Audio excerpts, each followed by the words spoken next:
Assalamualaikum warahmatullahi wabarakatuh. Alhamdulillah rabbil alamin wassalatu wassalamu ala sayyidil mursalin wa ala alihi wa ashabihi wa li baitihi wa dzurriyyatihi ajma'in. Bismillahilladzi la yadurru ma'a ismihi syai'un fil ardi wa la fis samaa'i was-sami'ul 'alim. Bismillahi na'udzu bi kalimatillahi tammati min syarri ma khalaq. Bismillahi nu'izu anfusana wa ahalina wa dzurriyyatina والحاضرين والمشاركين والمحبين والمستمعين بكلمات الله التامات من شر ما خلق. Sahabat-sahabat dimuliakan Allah, mari kita sama-sama meminta kepada Allah supaya Allah meridhai kita, meridhai orang-orang yang hidup bersama kita, meridhai orang-orang yang berkhidmah untuk rumah-rumah Allah, untuk mengembangkan ilmu-ilmu Allah. Untuk mereka, mari kita bacakan surah Al-Fatihah. A'udzubillahi bismillahirrahmanirrahim. Ya kana mudiyan sallallahu. Semoga mereka yang tertimpa musibah sakit, virus, Allah berikan kebaikan. Jika kebaikan bagi mereka adalah sehat dan hidup, Allah hidupkan dengan segera. Allah sehatkan sesegera mungkin. Jika tidak, semoga Allah mengambil mereka dengan husnul khatimah. Amin ya rabbal alamin. Di tangan saya ada kitab Haqa'iqut Tasawuf, seperti yang kita sudah sampaikan di bulan yang lalu. Di sini Syekh Abdul Qadir Isa rahmatullahi taala alaih menjelaskan tentang basic dasar-dasar apa yang disebut tasawuf. Maka pada bab kedua beliau menyebutkan judul bab al-manhaj al-amali fi tasawuf. Manhaj amali. Apa arti manhaj? Manhaj itu sistem berpikir, struktur berpikir. Manhajnya sufi itu bukan manhaj kalam, berbicara nazari, teoritis, tidak, tapi manhajnya amali, praktek. Apa saja itu? Ada 8. Pertama, suhbah, berguru, nggak banyak teori, langsung berguru. Yang kedua, siapakah orang yang layak dijadikan guru? Disebut al-waris al-muhammadi. Yang ketiga, akhdul ahad, kontrak belajar dengan guru. Kemudian al-ilm, ilmu mengenai apa yang diamalkan dari guru. Ada mujahadatun nafs, nah ini sangat penting sekali. Mujahadah, latihan untuk mengendalikan nafs, sisi keegoan kita. Nafs tidak mungkin kita bunuh kecuali dengan kematian. Maka selama hayat kita masih ada pada badan ini, kita tidak boleh membunuh nafs, jiwa, ego. Tapi yang ada adalah mengendalikannya. Pengendalian nafs mesti dilakukan dengan cara membimbingnya, melatihnya. Maka orang yang tidak pernah melatih nafsnya akan senantiasa menjadi sibaiyah, menjadi karakter yang sangat buas, karakter yang disebut bahimiyah, karakter yang kita artikan sebagai karakter binatang ternak. Yang keenam yaitu az-zikr, praktek zikir. Lalu yang ketujuh muzakarah, bermuzakarah dengan para ikhwan, bertanya kepada guru. Dan yang kedelapan, berkhalwat, menyepikan diri bersama Allah subhanahu wa ta'ala. Baik, kita masuk ke pilar yang pertama, yaitu suhbah. Suhbah dari bahasa Arab, ya, sahiba yashabu, suhbatan, berarti persahabatan. Persahabatan hakiki adalah persahabatan yang membuat karakter sahabat itu mempengaruhi jiwa kita. Maka almar'u ala dini khalili, begitu dalam hadis Abu Daud. Seseorang itu karakternya akan sama seperti karakter sahabatnya. Jadi jika bertanya tentang seseorang, jangan tanya tentang dia, tanyalah komunitasnya, tanyalah dengan siapa dia berkawan, tanyalah dengan siapa gurunya. Kata suhbah sudah menjadi bahasa Indonesia, yaitu sahabat. Namun sahabat dalam bahasa Indonesia lebih kepada teman, tapi suhbah dalam bahasa tasawuf bisa berarti berguru, bisa juga berarti berteman. Suhbah ini teman-teman melakukan Allah, lissuhbati atharan amiqan, begitu kata Syekh Abdul Qadir Isa. Suhbah itu mempunyai pengaruh yang luar biasa kepada syakhsiyatil mar'i wa akhlaqihi wa suluki, kepada pembentukan sosok kepribadian seorang murid, akhlaknya, cara berbicaranya, cara kajiannya. Kenapa ada orang yang sudah hijrah, sudah mau tobat, tetapi kata-katanya justru lebih kasar daripada orang yang tidak hijrah? Ketika ada orang yang berbeda dengannya, dia menyerang orang tersebut dengan kata-kata, bahkan kata-kata itu diperkuat dengan ayat-ayat. Jadi dia punya karakter emosi buas, lalu dicari pembenarannya dalam Al-Quran. Cuma karena dia berbeda. Dulu berbeda kepentingan dalam kepentingan duniawi. Sekarang karakter itu belum dijinakkan. Ketika dia bertemu ilmu agama, diambillah ilmu agama untuk membenarkan keegoisan dalam dirinya, karakter-karakter buruk di dalam jiwanya. Jadi kenapa ada orang hijrah, bahkan mungkin sudah menjadi guru, karakternya tidak berubah, sudah menjadi ustadz, tapi masih suka kemudian berkata-kata kasar. Perlu diketahui, syaitan itu tidak pernah berkata kasar. Syaitan itu menggoda, syaitan itu merayu. Mungkinkah orang yang merayu berkata-kata yang kasar? Maka rayuan yang pernah disampaikan kepada Nabiullah Adam, kakek kita Adam alaihissalam, itulah rayuan yang sangat halus sekali. Apa kata syaitan? Inni laka nasihun, sesungguhnya aku adalah pemberi nasihat yang terpercaya. Amin.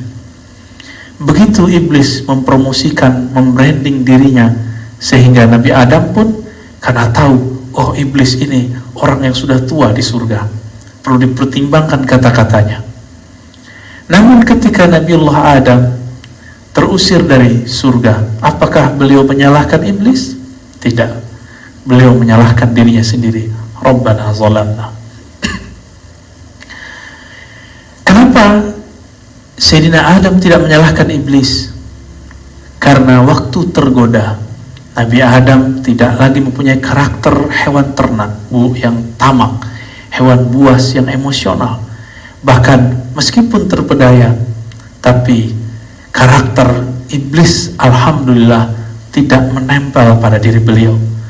Makanya Nabiullah Adam tidak menyalahkan siapa-siapa, justru menyalahkan dirinya sendiri. Jika benar kita ini keturunan Nabi Adam, jika kita mengalami keterpurukan, terjebak pada sebuah kesalahan, jangan salahkan siapapun, salahkan diri kita sendiri. Sahabat-sahabat dimulakan Allah,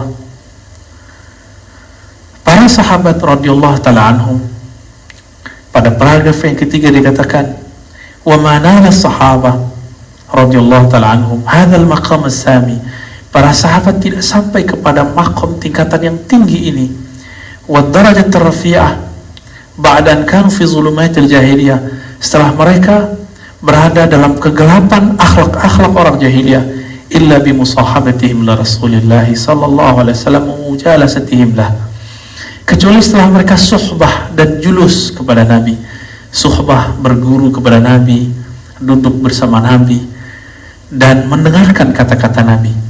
Itu sebabnya Imam ahli hadis Imam Muhammad bin Ismail al-Bukhari mengatakan syarat bahwa suatu hadis itu sahih harus muttasil, harus bersambung antara guru dan murid, bertemu antara guru dan murid, dan tidak cukup satu kali pertemuan, tapi harus ada tulus sohbah, panjang dan lamanya waktu berguru, sehingga karakter kebaikan yang ada dalam diri guru pindah dan ditiru oleh si murid. Para sahabat yang dulu mereka melakukan semua kemaksiatan, yang kemaksiatan itu ada pada saat ini, ada pada zaman modern ini. Sebut saja apa kemaksiatan hari ini, dulu ada di masa sahabat.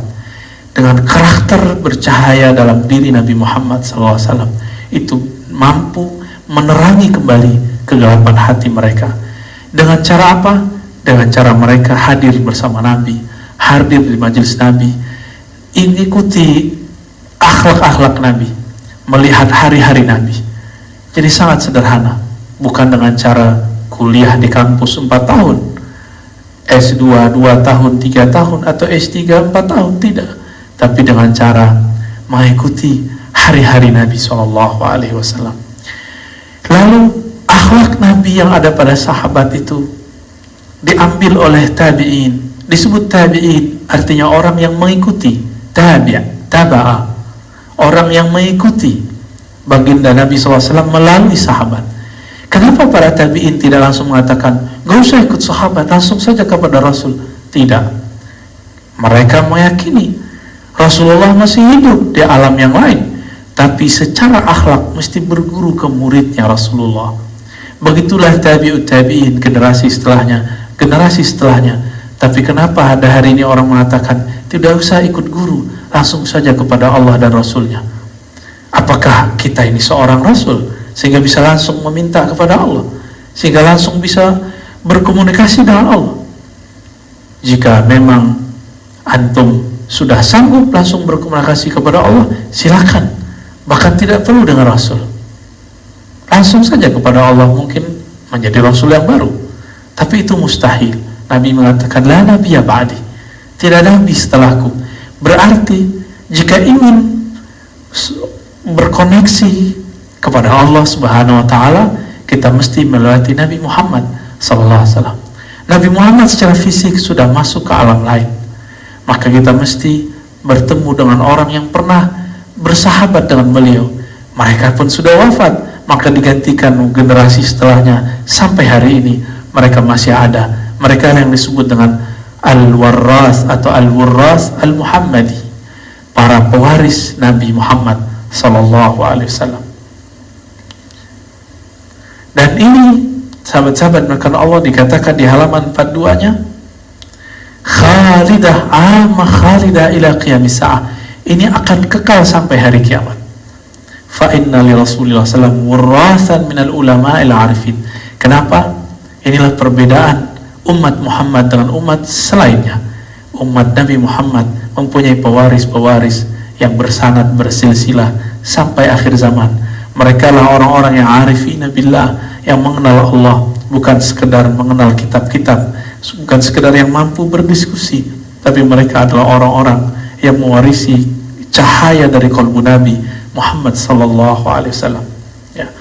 Jadi mereka tidak hanya mewarisi gelar, maka tidaklah penting gelar doktor, gelar MA, gelar LC, gelar sarjana, jika itu cuma membuat orang pintar berbicara, tapi tidak berpintar dalam bersuhbah, tidak pintar dalam berakhlak.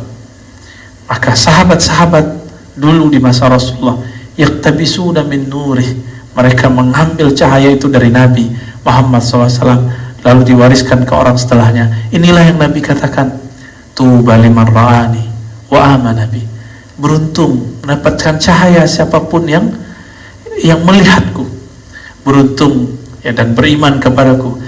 Beruntung juga siapa yang menjadi murid mereka, lalu murid mereka dan murid-murid terus sampai kemudian sampai akhir zaman.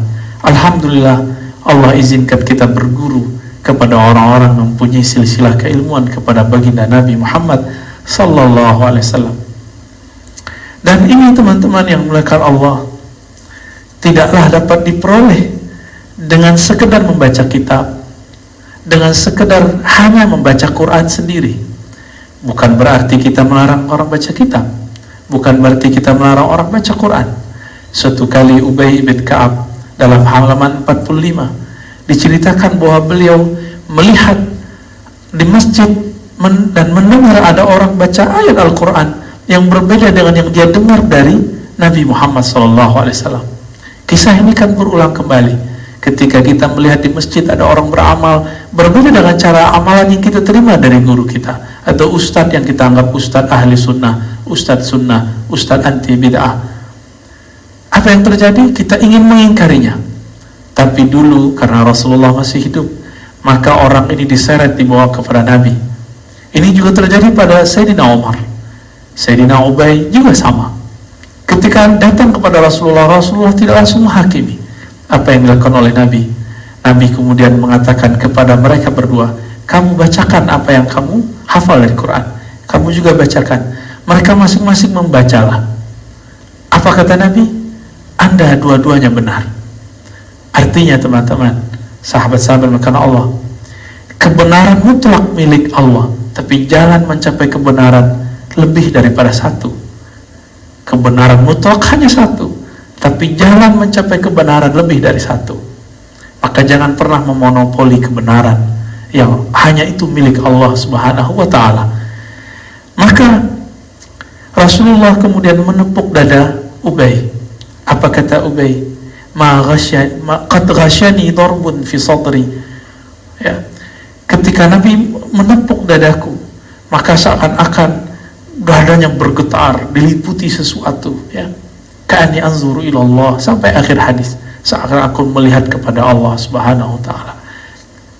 Maka beliau Syekh Abdul Qadir Isa mengatakan, ya, wa min huna, di halaman 44-nya jika kita muncul sedang, yatabayyan khata'u man yazun annahu yastati'u bi nafsihi ay yu'alija bi amradih, ay yu'alija amradah al-qalbiyah. Maka kelirulah orang yang beranggapan bahwa dirinya sanggup mengobati dirinya sendiri, dirinya sanggup mengobati penyakit-penyakit kolbunya. Dan ini, teks ini dicetakkan awal-awal disalahfahami oleh pembaca, bahkan dipotong oleh mereka. Mungkin setelah ini juga ada yang memotong video kita, ya. Apa kata beliau?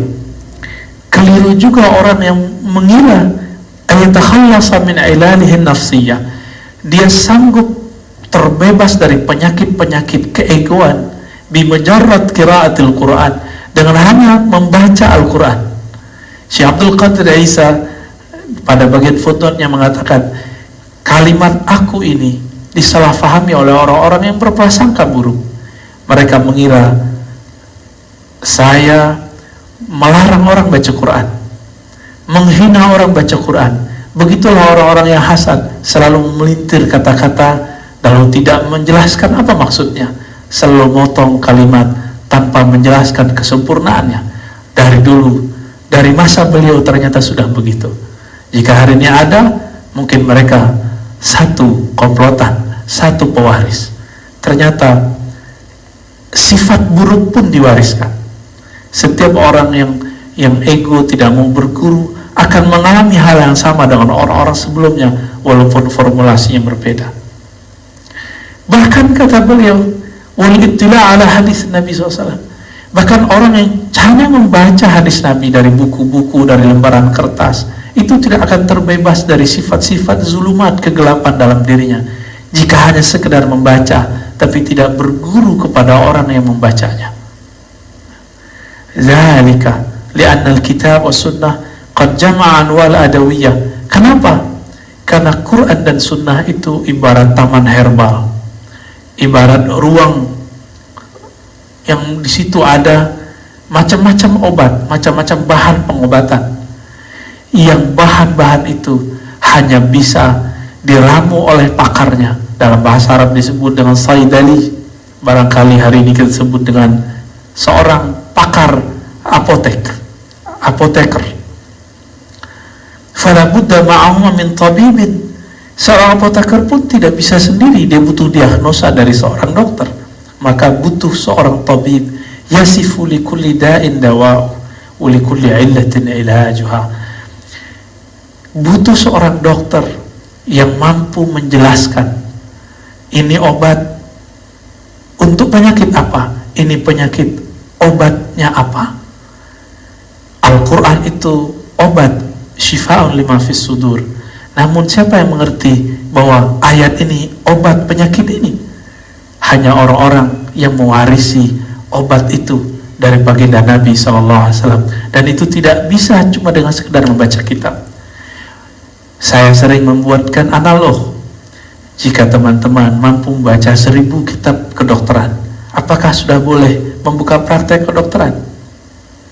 Jika saya membaca 100 buku pijit, buku tentang cara mengurut, apakah kemudian saya boleh buka praktek urut? Begitulah seterusnya. Sama, jika dalam hal ilmu duniawi kita harus punya sertifikat, ijazah, izin dalam membuka praktek, apatah lagi dalam persoalan akhirat, persoalan agama, maka perlu ada izin dari orang yang ahli. Fas'alu ahla dzikri in kuntum la ta'lamun. Maka bertanyalah, minta izinlah kepada ahlinya jika engkau tidak mengetahui. Lalu dari kisah Sayyidina Ubay tadi, Syekh Abdul Qadir Isa mengatakan, "Walihada lam yastati ashabu Rasulillah sallallahu alaihi wasallam ayutabbibu nufusahum bimujarrad qiraatil Quran." Inilah istinbat, inilah penggalian hukum yang luar biasa dari seorang yang mengerti rahasia-rahasia hadis. Apa kata beliau? Berdasarkan kisah Ubay dan Umar yang menghakimi sahabat yang berbeda dengannya, ternyata kemudian diluruskan, dia diobati oleh Rasulullah. Ini bukti hatta sahabat Nabi tidak sanggup mengobati dirinya sendiri, apalagi saya, apalagi kita. Fakanu walakinnahum lazamu mustashfa Rasulillah. Ini bahasa majazi. Lalu mereka bermulazamah. Apa arti mulazamah? Membersamai, mengikuti, atau menginapkan diri mereka pada rumah sakit Rasulullah SAW, mustashfa. Tapi ini bahasa majazi.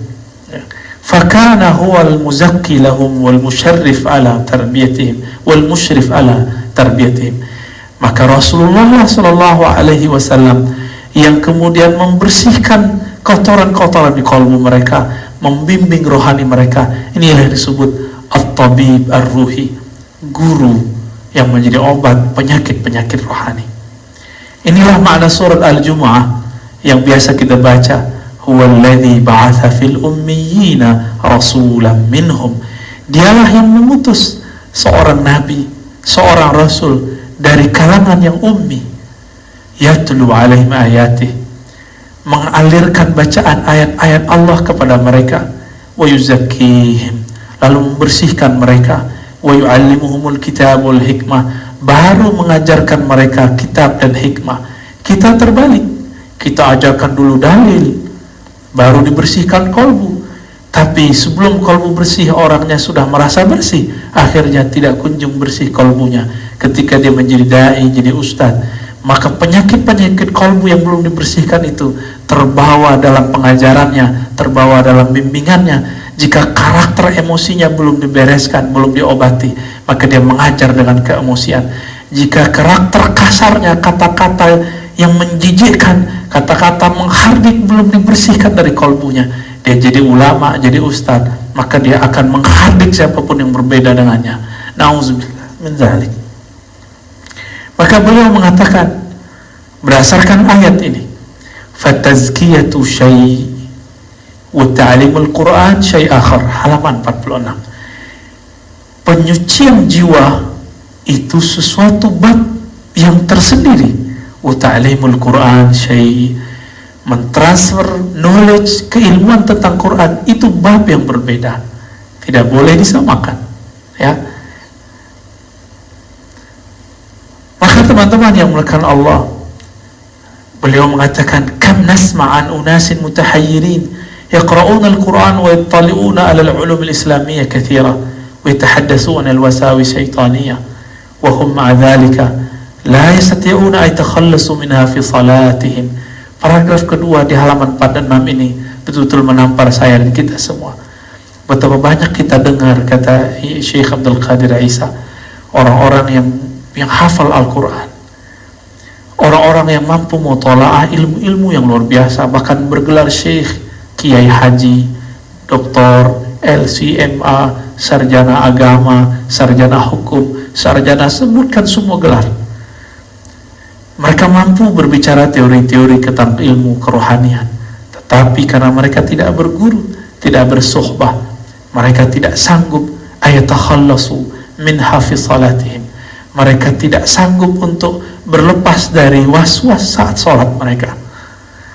Artinya, hafiz Quran, mengerti hadis, mengerti ilmu fikih, tamatan luar negeri, dalam negeri, sama saja. Mereka tidak khusyuk dalam sholatnya. Saya tidak jarang mendengar kalam ini. Bahkan beberapa sahabat saya mengatakan, Ar-Razi, mustahil khusyuk. Padahal orang ini hafiz Quran. Padahal orang ini ngaji hadis sangat lama sekali. Apa yang salah? Khusyuk bukanlah sesuatu yang dapat dibaca dari buku. Khusyuk itu adalah ahwal rohani yang mesti ditimba dari ahli rohani. Siapa yang tidak pernah menimbanya dari mereka, dia tidak akan pernah minum rasa nikmatnya khusyuk kepada Allah Subhanahu wa ta'ala. Orang yang membaca tentang nikmatnya menikah dari buku, dia membaca 1000 buku, mendengarkan 1000 podcast tentang pernikahan, ikut training 100 kali training pernikahan, tapi dia tidak pernah menikah. Dia tidak akan merasakan indahnya menikah. Lebih kurang seperti itu analognya yang dapat kita katakan. Fa idza thabata fi tibbil hadits anna al-insan la yastati'u yutabbiba nafsahu bi nafsihi walau qara'a kutub at-tib. Jika memang benar demikian, dalam ilmu kedokteran modern, seseorang pun tidak sanggup mengobati diri sendiri walaupun dia membaca buku-buku dokteran, ya. Bala budalahu min tabibin yakshifu khafaya ilali. Dia mesti punya guru, punya dokter, punya terapis yang bisa nanti mengetahui masalah di badannya. Begitulah dalam perkara qalbiyah, dia mesti ketemu al-tabib al-muzakki, orang-orang yang dapat menyembuhkan kalbunya. Maka teman-teman yang melakukan Allah, jika saya sadar badan saya tidak sehat, saya datang kepada dokter. Betapa tidak adilnya kita semua. Sholat tidak khusyuk, berarti kalbu berpenyakit. Ada orang berbeda dengan kita, lalu kita benci dan kita ingin menyerangnya, anti kritik. Ini tanda kalbu kita berpenyakit. Lalu kita tidak datang kepada dokternya, dokter rohani. Betapa tidak adilnya orang-orang seperti ini. Maka orang ini kemudian tidak dicintai oleh Allah. Dia tetap berpenyakit hatinya sampai nanti ketika hayatnya berpisah dari badannya. Itu yang disebut su'ul khatimah. Sahabat-sahabat karena Allah, jika seorang dokter tidak mungkin dengan membaca buku atau nonton TV, harus dia kemudian mendapatkan sertifikat izin daripada institusi resmi yang mengatakan kamu jadi dokter, dengan sumpah seorang dokter setelah kuliah 4 tahun 5 tahun lalu kemudian praktek kedokteran. Apalagi dalam ilmu kerohanian, maka ada masa berguru, ada masa praktek, baru kemudian diizinkan oleh sang guru untuk mengajarkan bagaimana cara membersihkan kalbu. Begitulah ilmu-ilmu ini bisa dianalogkan. Inilah penjelasan Syekh Abdul Qadir Isa mengikuti manhaj Imam Abu Hamid Al-Ghazali, sahib Ihya Ulumuddin dan Munskid bin At-Talar. Sahabat-sahabat makan Allah, di sini dikatakan juga, ya, maka tidak mungkin melakukan penyucian jiwa kecuali ala yadi mursyidin kamilin ma'zunin bil irsyad. Tidak mungkin kecuali dibimbing oleh seorang mursyid. Mursyid itu sama artinya dengan murabbi.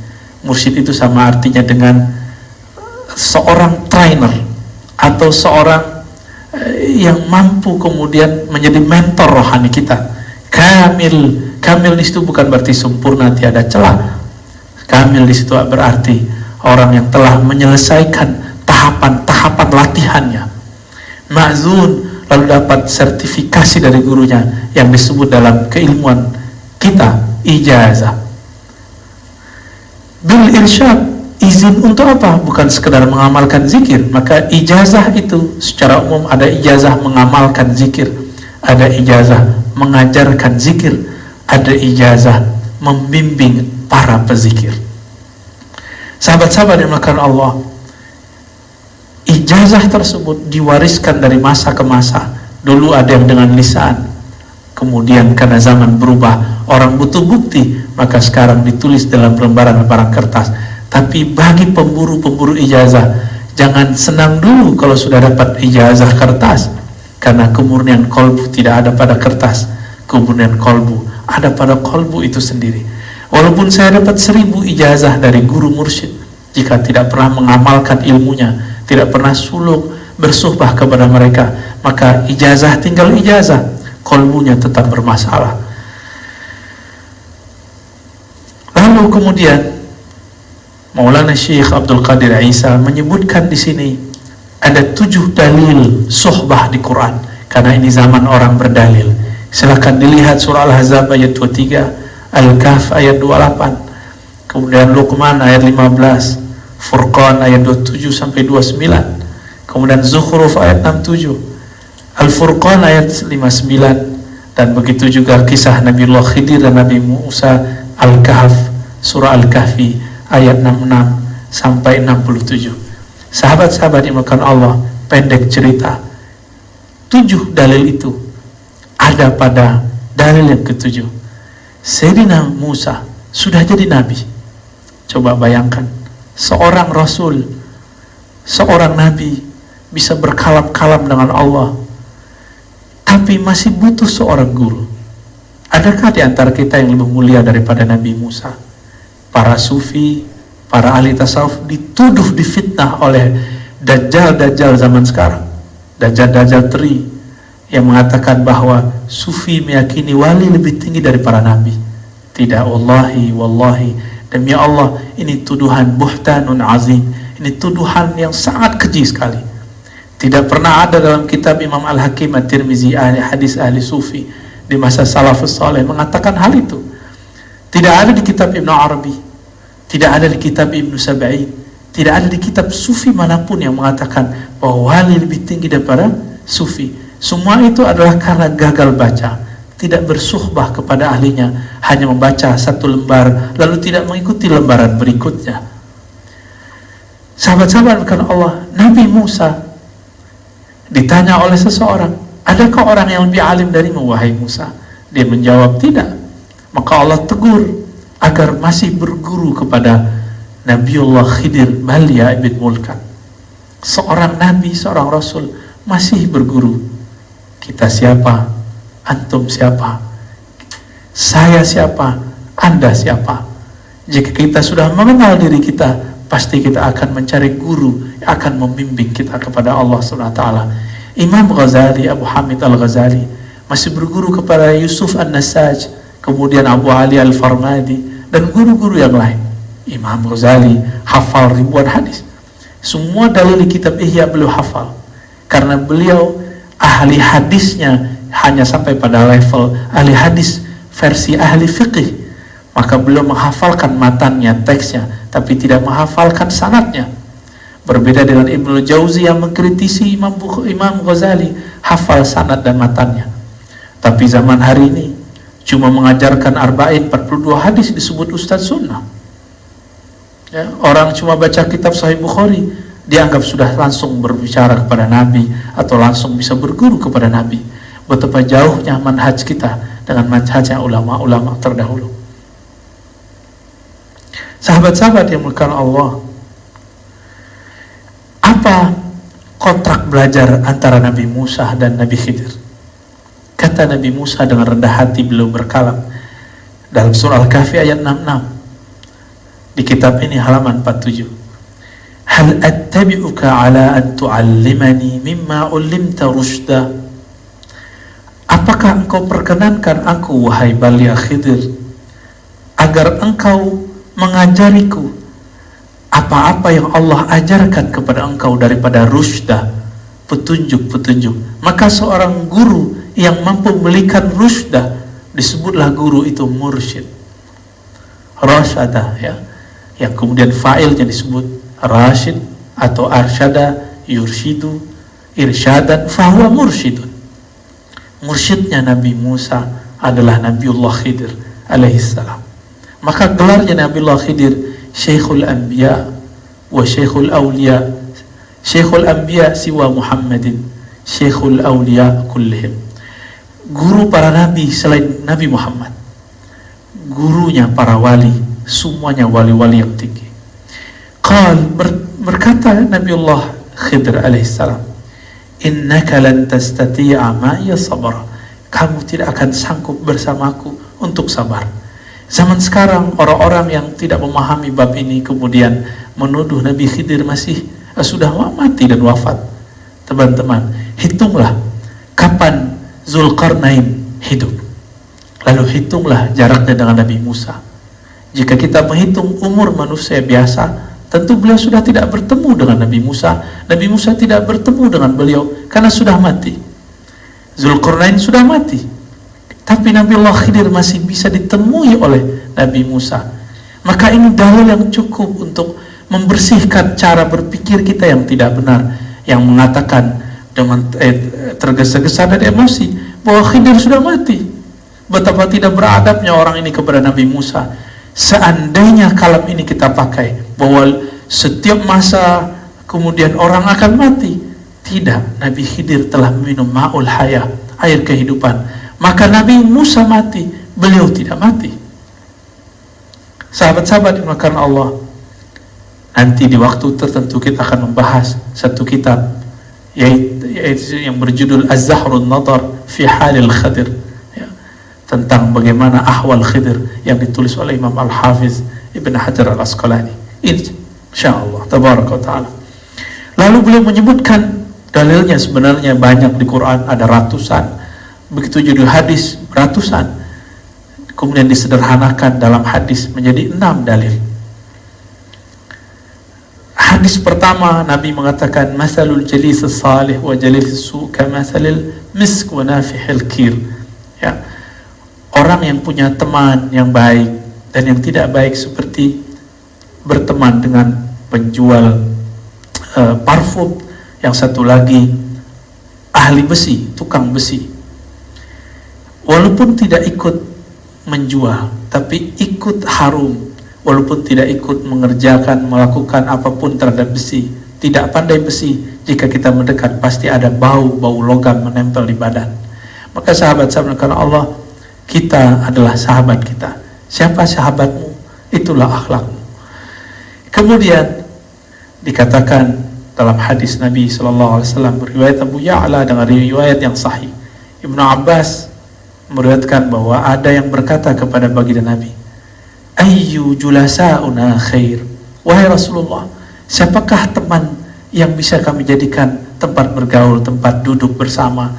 Apa kata Nabi? Man dzakarakumullah ru'yatu, orang yang jika engkau memandangnya, memvisualisasinya, mengenangnya, mengingatnya, membuat engkau mengingat Allah subhanahu wa ta'ala.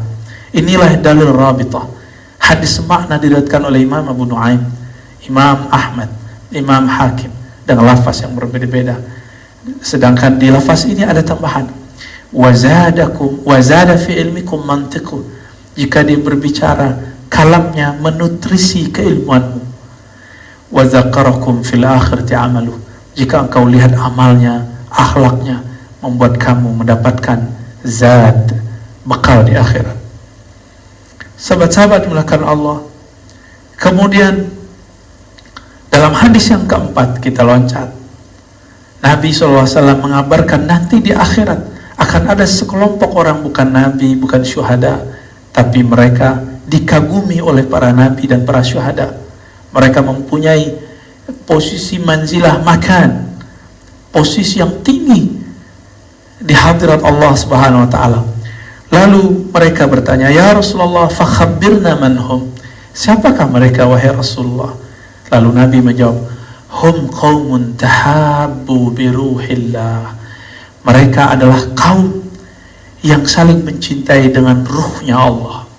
Apa makna ruhullah? Nanti di lain waktu kita jelaskan juga pada pembahasan yang spesial. Ala ghairi arhamin bainahum, walaupun mereka bukanlah persaudaraan biologis, bukan keturunan yang sama, mereka beda jenis, beda ras, beda bangsa. Wala amwal yata'atuna bainahum, ya. Mereka juga bukan orang yang bersahabat, berkumpul karena ada orang kaya yang berbagi harta di situ. Artinya mereka berkumpul bukan masalah fulus duniawi. Fa wallahi inna wujuhahum lanurun. Nabi bersumpah, jarang-jarang Nabi bersumpah, demi Allah wajah mereka adalah cahaya. Wa innahum la'ala nur, bahkan cahaya di atas cahaya. Wa la yakhafuna idza khafan nas. Di saat manusia ketakutan, mereka tidak takut. Di saat manusia sedang bersedih, mereka tidak bersedih. Lalu beliau membacakan ayat, ala inna awliya Allah la khawfun alaihim wa lahum yahzanun. Ketahuilah para wali-wali Allah itu nanti tidak ada rasa takut pada mereka, tidak ada kesedihan. Sebagaimana di bumi mereka tidak takut di hujan, maka di sana pun mereka tidak takut mengalami apapun. Surat Yunus ayat 62. Sahabat-sahabat dimuliakan Allah, tidak jarang ada orang mengancam kita dalam berdakwah. Nanti saya akan menjadi saksi di padang mahsyar untuk memenjarakan, memasukkan kamu ke neraka. Boro-boro mau jadi saksi orang, kita sendiri belum tentu bisa mengurus diri, bersaksi untuk diri sendiri. Jaga kalam kita, jangan beragama dengan emosi. Jangan-jangan kita yang salah. Sahabat-sahabat yang dimuliakan Allah, karena hari ini orang tidak faham bab suhbah, maka yang bukan ulama dianggap ulama, yang ulama dianggap bukan ulama. Orang yang dari kecilnya sekolah keagamaan sampai S3-nya di ahli tafsir di negeri ini, dihormati orang ini di Al-Azhar, dihormati orang ini di kancah internasional, tapi di negerinya sendiri dihujat, dituduh Syiah, dituduh liberal, dituduh cuma karena ada satu perbedaan-perbedaan, yang perbedaan itu sudah dimaklumi oleh ahli ilmu. Tapi ada satu orang yang berbeda dengan negerinya, yang membela Al-Qaeda, teroris, yang tidak bersumber, tidak sekolah keagamaan, cuma karena hafal indeks-indeks Al-Quran, lalu kemudian banyak orang terkagum dengannya, itu kemudian dipuja-puji. Ketika ada yang mengkritiknya, maka kita kemudian dicaci maki. Sahabat-sahabat makan Allah, kritik itu biasa. Jika masuk ke ranah ilmiah, maka kritik adalah satu yang wajib. Saya ketika skripsi, saya dikata-katai oleh dosen saya. Ketika S2 tesis lebih gila lagi. Ketika S3 lebih dahsyat lagi. Bahkan dikata-katai, kamu nih bodoh, nulis apa? Itu biasa. Dan itu tidak membuat kita kemudian dendam kepada orang. Namun orang beragama hari ini beragama dengan emosinya. Mungkin pada awalnya dia seorang yang emosional, ketika memakai baju agama, emosinya kemudian dicari pembenaran dari ayat-ayat Al-Quran. Maka kami mengimbau diri kami sendiri dan kita semua, hati-hati dalam bersahabat, hati-hati dalam bersubah, bermanhaj. Jangan salah berguru, jangan salah berkomunitas. Sahabat-sahabat yang dimuliakan Allah, beliau menyebutkan di sini beberapa hadis. Lalu ada satu kisah yang paling gampang, jalan pintas menuju Allah. Abu Dzar Al-Ghifari datang kepada Nabi, lalu mengatakan, ya Rasulullah, ar-rajul yuhibbul qaum wa la yastati' ya'mal amalahum. Ada orang, wahai Rasulullah, maksudnya diri sendiri, mencintai seseorang tapi tidak sanggup mengikuti amalannya. Apa kata Nabi? Nabi faham maksud Abu Dzar. Abu Dzar ini dari Bani Ghifar, kalamnya halus, tidak berani berbicara secara terbuka. Mereka orang-orang yang educate. Di zaman orang-orang Mekah saat itu sudah menyembah berhala, mereka masih menyembah Allah dalam agama yang hanif. Apa kata Nabi? Anta ya Abu Dzar.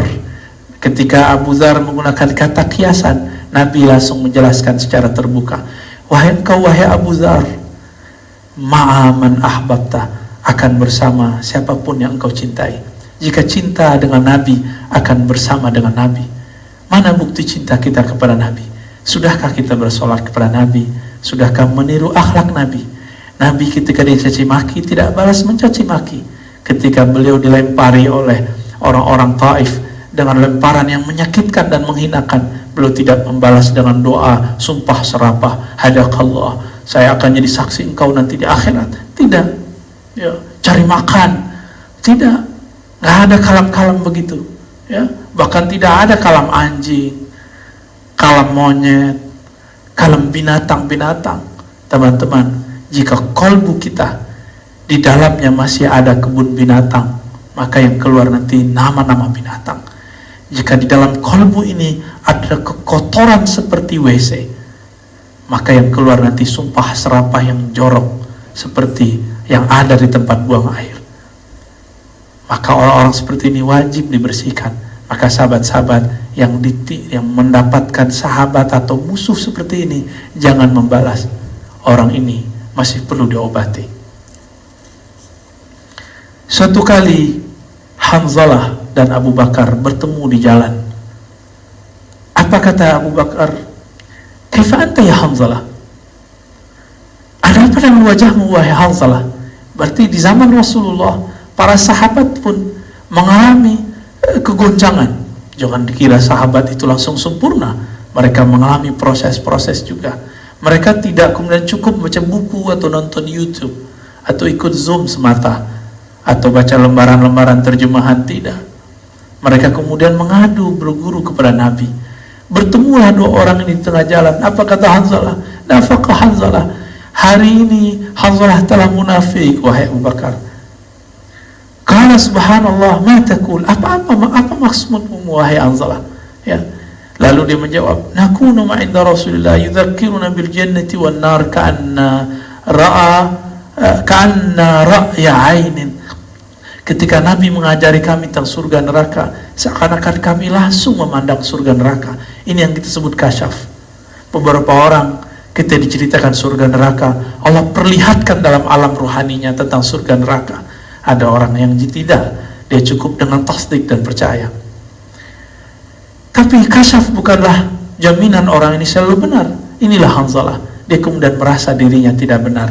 Ketika keluar, pulang ke rumahnya, afasana al-azwaj wal-aulad wal-dayi'at nasina kathiran. Ketika kami kemudian pulang ke rumah, ketemu pasangan, anak, ketemu aktivitas, apalagi zaman sekarang ketemu gadget, smartphone, ketemu game, ketemu semuanya. Apa kata beliau? Nasina kathiran. Kami lupa banyak hal. Saya tidak tahu teman-teman apa yang dikatakan Abu Bakar dan Hanzalah seandainya mereka hidup di zaman kita, lalu beliau berdua melihat aktivitas kita pulang. Kita lebih sedang buka YouTube, nonton film-film Korea kah, tidak dilarang berhibur diri.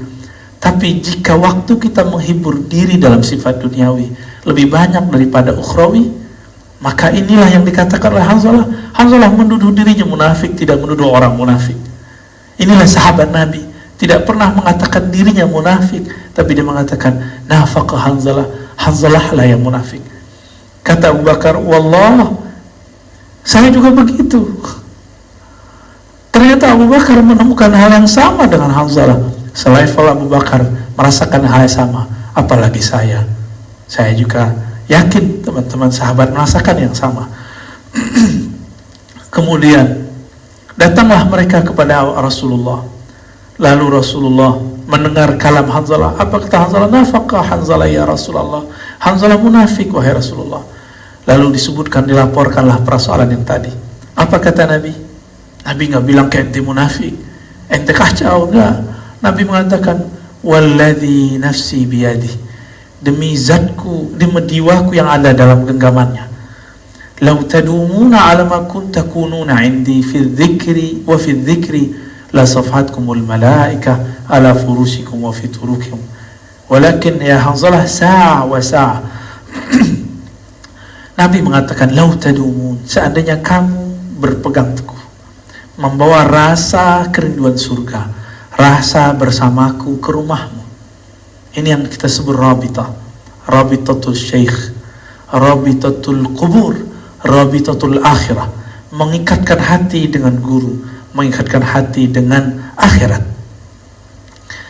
Lalu mengikatkan hati fi zikri, dengan zikrullah. Maka malaikat-malaikat akan datang menyalami kalian, baik furushikum, di atas tempat tidur kalian, dan di jalan kalian. Apa maksudnya? Dua tempat ini teman-teman adalah dua tempat yang paling mudah orang lalai. Kita lalai saat kita tidur di kasur-kasur kita, di ranjang-ranjang kita. Kita lalai saat kita di jalan karena mata kita jelalatan. Kita melihat hal yang indah-indah menurut diri yang fisik. Tapi Nabi mengatakan apa?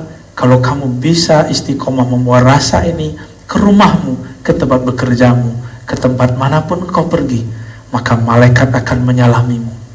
Maka beberapa sahabat merasa dihadiri oleh malaikat-malaikat Allah. Begitu juga yang kita saksikan dari sahabat-sahabat kita yang Allah bukakan hatinya di saat zikir, di saat membaca Al-Quran. Dia mengalami hal yang sama dengan para sahabat. Tapi Nabi mengatakan, ya Hanzalah, walakin ya Hanzalah, sa'ah, bertahap hai Hanzalah, sedikit demi sedikit wahai Hanzalah. Jangan langsung kemudian instan. Inilah yang disebut suhbah, berguru, mengamalkan pelan-pelan. Maka Nabi ketika bertemu peminum khamar, Nabi gak bilang, kamu jangan minum khamar. Tapi kemudian turun ayat menjelaskan bahwa manfaat khamar tidak lebih besar daripada mudaratnya. Dibiarkan dulu. Tidak langsung mengatakan, khamar haram. Oh ini haram, ini bid'ah. Ini bukan tariqahnya Nabi. Bukan manhajnya Nabi Muhammad SAW. Itulah mursyid rohani. Lalu turunlah kemudian di masa berikut ketika ada kasus. Apa kata Allah? Bahwa dosanya akibat dari meminumnya lebih berbahaya daripada tidak meminumnya. Lalu terakhir ketika ada kasus berikut, mereka sholat lalu ayatnya berganti lafaz, baru kemudian dilarang sholat, lalu kemudian baru diharamkan. Maka sahabat-sahabat yang dimuliakan Allah, begitulah cara Nabi mendidik. Mulailah kenalkan seseorang kepada Allah, lalu ajarkan pelan-pelan membersihkan dirinya. Dulu seorang ulama, pendiri Institut Ilmu Al-Quran dan PTIQ, ya, dua lembaga besar di Indonesia ini, yang S1, S2, S3-nya, yang sekarang saya mengajar di salah satu lembaganya, bernama Syekh Kiai Haji Ibrahim Hussein. Beliau mempunyai tradisi seperti kiai kebanyakan di Pulau Jawa, di Nusantara ini, yaitu syurbud dukhan, mengkonsumsi rokok. Lalu beliau sakit, datang kepada dokter. Dokternya mengatakan berhenti. Karena beliau menghargai ilmu seorang dokter ini, maka beliau berhentilah secara mendadak, tidak bertahap. Apa yang terjadi? Sakitnya bertambah parah, badannya bertambah lemah, nafsu makannya tidak ada, wajahnya terlihat lesu, tubuhnya lunglai. Karena masalah ini akhirnya beliau datang lagi ke dokter, dicarilah dokter, ketemulah dokter yang lebih senior. Apa kata dokter ini? Siapa yang melarang Pak Kiai untuk merokok? Secara mendadak. Lalu kemudian beliau merahasiakan nama dokternya. Kata si dokter senior ini, itu dokter baru praktek, dia belum mengerti cara menterapi orang, jam terbangnya belum banyak. Pak Kiai kalau mau berhenti, bertahap. Kembalilah merokok, tinggalkan secara bertahap, sehingga kemudian dia bisa terbebas secara mutlak. Ternyata terapi orang narkoba juga sama, terapi orang-orang kecanduan minum juga sama, terapi orang yang terkena penyakit maksiat juga sama. Sahabat-sahabat kepada Allah, itulah seni seorang guru dalam mentazkiyah qalbu murid-muridnya. Maka di sini di halaman 50 sampai akhir bab beliau menjelaskan tentang kalam-kalam ulama mengenai pentingnya berguru. Jika mereka menganggap berguru itu penting, yang paling menarik adalah tentang kalam Ibnu Qayyim Al-Jauziyah yang memberikan kriteria bahwa guru yang akan kita cari adalah guru yang tidak mengikuti hawa nafsu, tapi guru yang zakir, yang ingat kepada Allah, yang tidak ghaflah, yang tidak lupa. Bagi beliau menemukan pada salah satu sosok gurunya. Ini yang disebutkan dalam kitab Awabilus Shayyib. Jika mereka berguru, apalagi kita. Sahabat-sahabat maka Allah, inilah beberapa kajian bedah kitab dari Haqaiq Tasawuf. Semoga bertambah nutrisi keilmuan dalam diri kita. Wassallallahu ala Muhammad.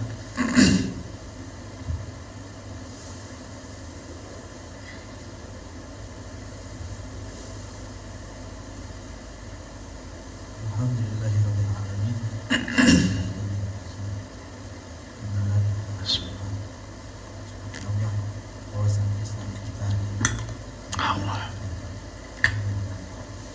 Baiklah, teman-teman jemaah, ada yang jika ingin bertanya di melalui Zoom silakan.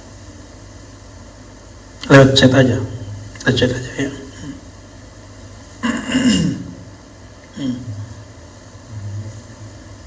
Ya, tolong.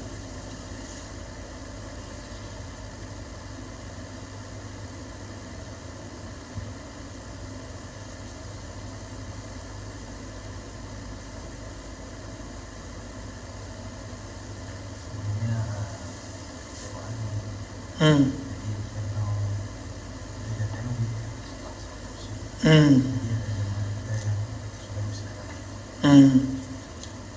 dia bertanya pada saya tolong sampaikan Ustaz, saya mau sholat khusyuk Hmm. tapi khusyuknya saya itu jadi saya belum bahasa Arab baru dia begini jadi misalkan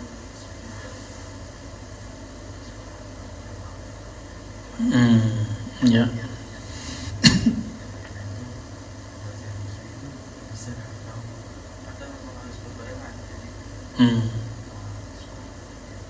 artinya tetap Ya. atau ada cara lain Bu ya si Bu ya itu. Wah, mau cara lain nih.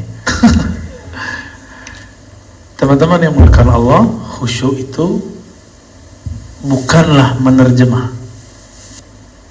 Khusyuk di dalam surah Ghasyiyah dikaitkan dengan absar. Absaruha khasyi'ah, pandangannya tunduk. Maka khusyuk yang dimaksud dalam salat adalah pandangan basirahnya, pandangan batinnya tunduk kepada Allah Subhanahu wa ta'ala. Kita kalau bertemu orang yang sangat kita hormati, kita akan tertunduk, tidak mampu melihat wajahnya yang mulia kecuali beliau memperkenankannya.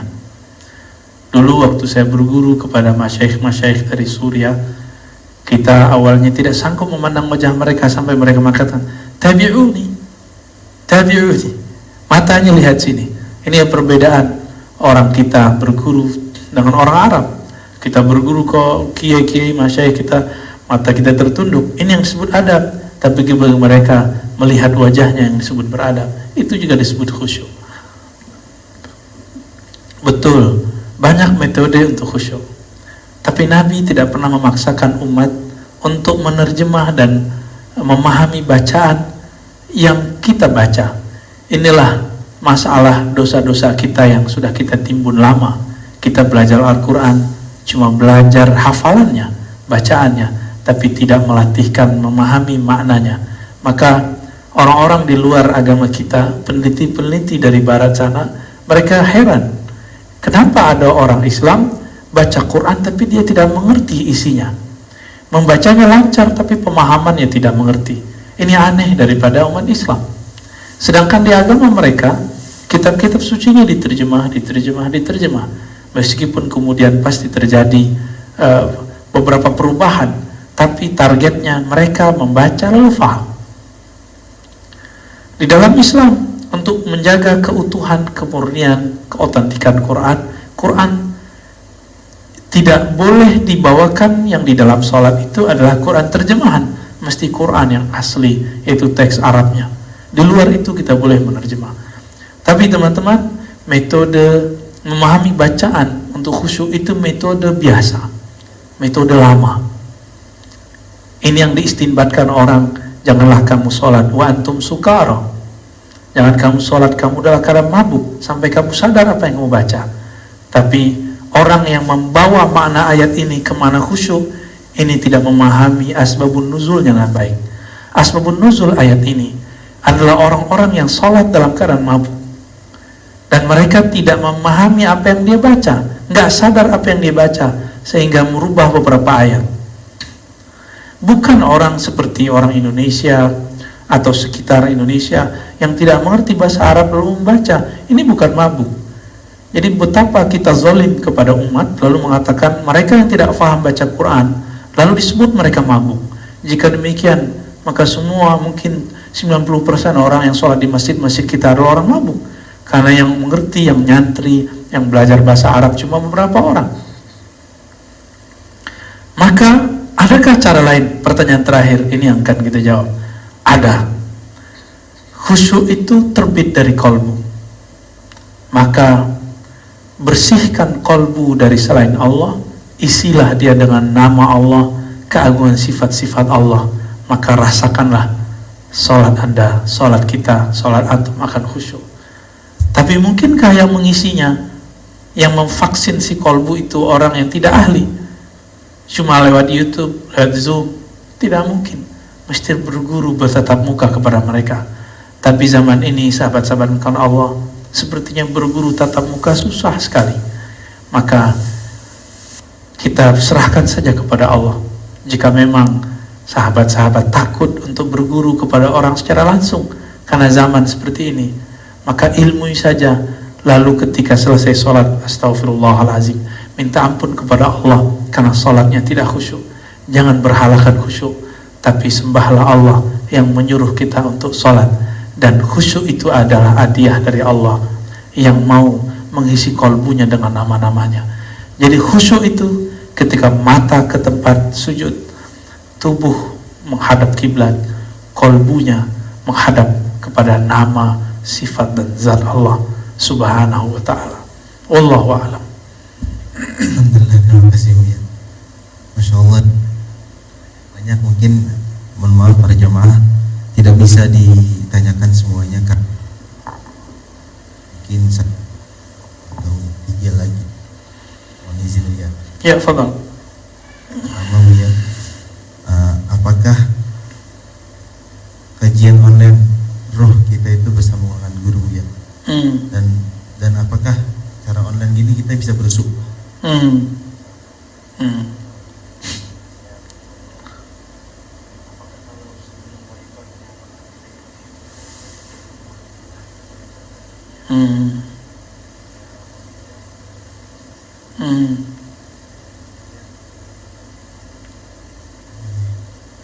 Buya, rukun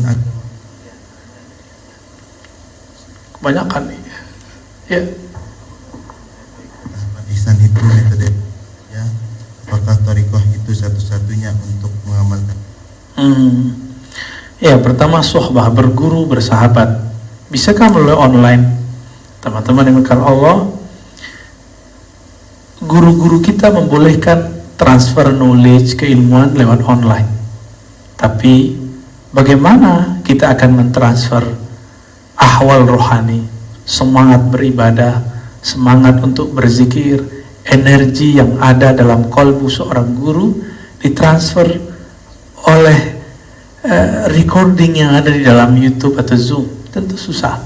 Namun beberapa orang yang hatinya lembut tetap akan bergetar ketika sang guru berbicara meskipun dari balik layar. Kenapa? Inilah rahasia hadis tadi. Anta ma'aman ahbabta. Engkau akan bersama dengan siapa yang engkau cintai. Maka bagi yang jauh, pintunya cuma satu. Cintai guru kita meskipun berjarak. Maka ruh orang ini akan selalu bersama. Meskipun berjarak, nanti rasanya akan terasa hadir. Nanti penciriannya sederhana. Nanti akan masuk ke alam bawah sadar, terbawa mimpi, terngiang-ngiang dalam keadaan sadar. Teringat selalu petuah-petuahnya, kalam-kalamnya. Insya Allah suhbah online ini diterima juga oleh Allah Subhanahu wa ta'ala. Lalu yang kedua tentang apa tadi? Saya lupa. Bolehkah berpindah thariqah? Teman-teman, thariqah itu jalan. Saya ketika hendak pergi ke Monas, banyak jalan. Siapa yang melarang saya pindah jalan? Thariqat Qadiriyah, Syaziliyah, Naqsyabandiyah, Tijaniyah, Idrisiyah, Sanusiyah, Khalwatiyah, Samaniyah. Ini cuma jalan-jalan. Imam-imam ini tidak akan pernah membatasi muridnya, kecuali imam ini tahu dia punya jalur khusus kepada Nabi. Ini yang terjadi pada Sidi Ahmad Tijani di masa hidupnya. Beliau mengatakan, kalau sudah bersamaku, gak usah ikut yang lain. Kenapa?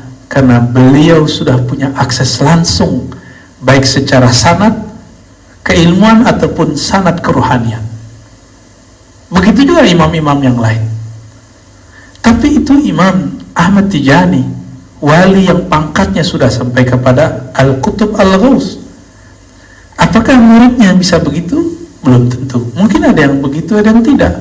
Apakah kemudian orang-orang setelahnya begitu? Belum tentu juga. Maka falya'lam rajulun bima fi nafsi, bima fi qalbi. Maka kita tidak boleh kemudian menyamaratakan kalamnya Sidi Ahmad Tijani, kalamnya Sidi Abdul Qadir Jilani, Abdul Hasan Syazili, Muhammad Bahaudin Shah Naqsyabandi, lalu kita pukul rata untuk semua mursyid. Tidak. Maulana Imam Khalid An-Naqsyabandi Al-Baghdadi thumma Dimashqi, beliau ini ahli hadis, ahli tafsir, ahli aqidah Ahlussunnah, berthariqah banyak. Tadinya mursyid Qadiriyah, dari ayahnya dapat ijazah, tapi karena ayahnya wafat, maka tarbiyahnya merasa beliau belum sempurna, beliau berguru lagi. Beliau kemudian setelah berguru jauh, ya, berguru ke Mekah, sampai ke India, sampai ke mana-mana. Setelah beliau menjadi seorang guru, beliau mengangkat murid menjadi guru sampai ratusan. Lalu orang-orang bertanya, wahai Tuan Syekh, kenapa engkau mengangkat orang yang menurut engkau belum sempurna? Apa jawaban beliau? Aku ingin menyebarkan kebaikan di banyak negeri, di penjuru negeri. Maka bukan berarti orang-orang yang diangkat khalifah kah, muqaddam kah, wakil talqin kah, itu sesempurna gurunya. Maka kalam guru kita harus timbang-timbang dulu, ini beliau berbicara pada haknya atau berbicara pada hak muridnya secara umum. Kalau tidak, nanti akan menyebabkan tarekat tertutup. Ini yang kemudian membuat orang-orang takut beralih thariqah. Ya.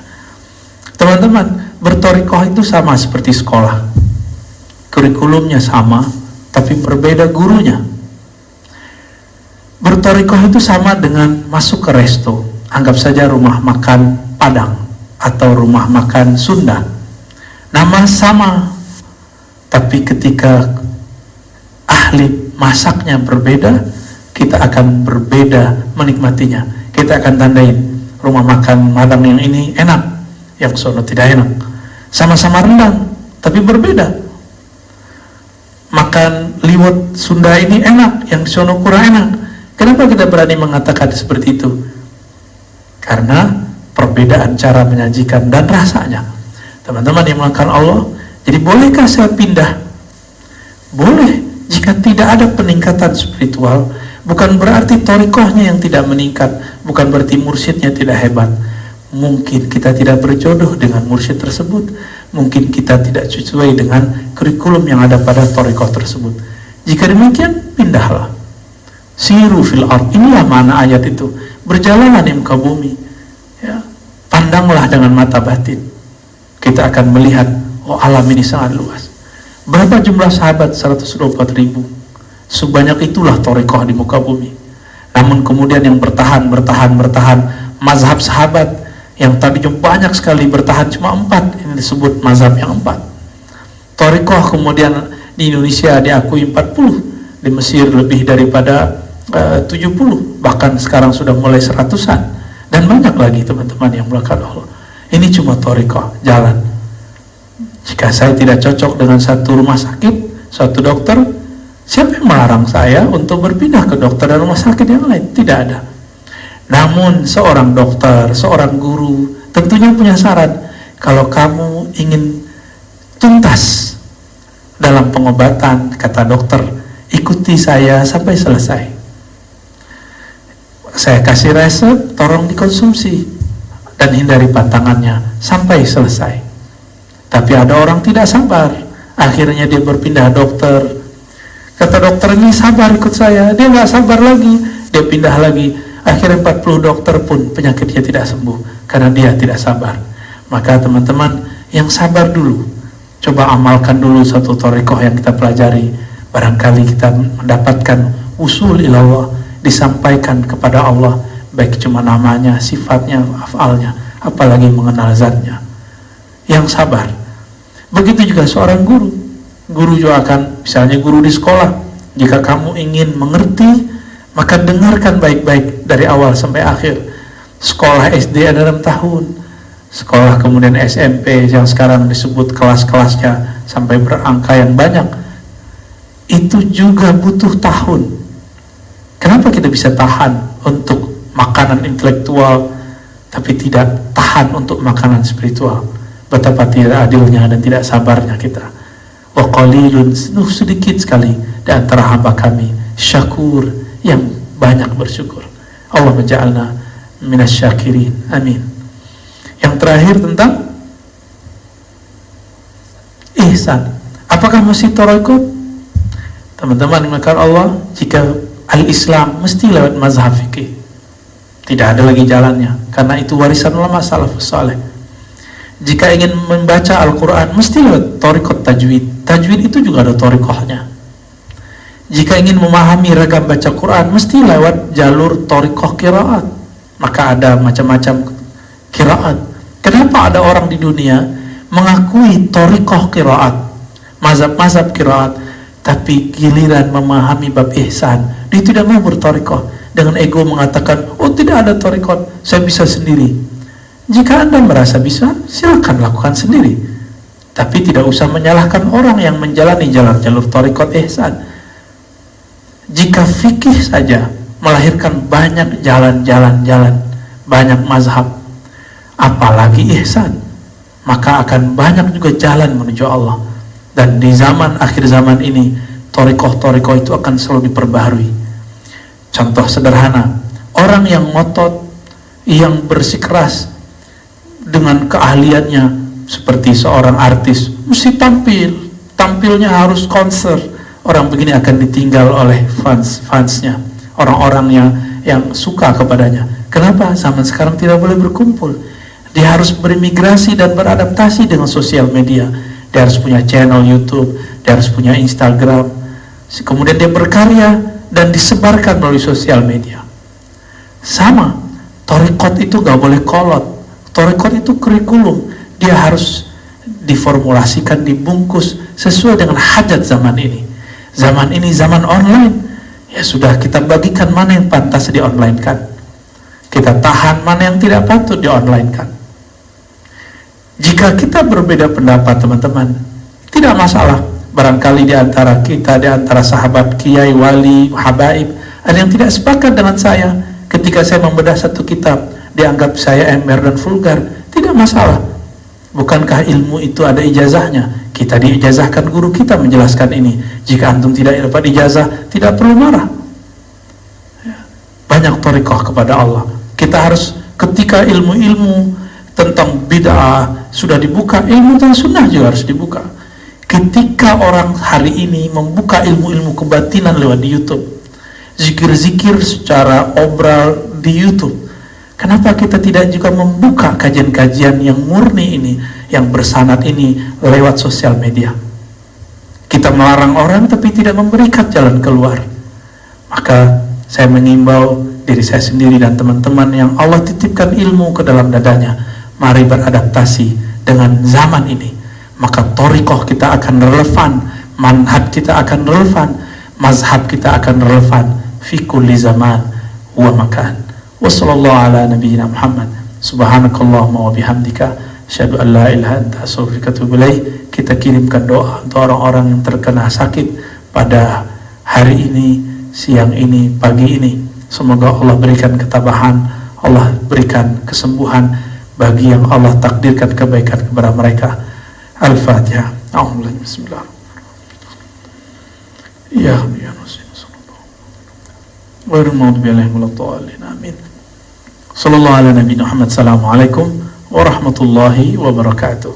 Waalaikumsalam.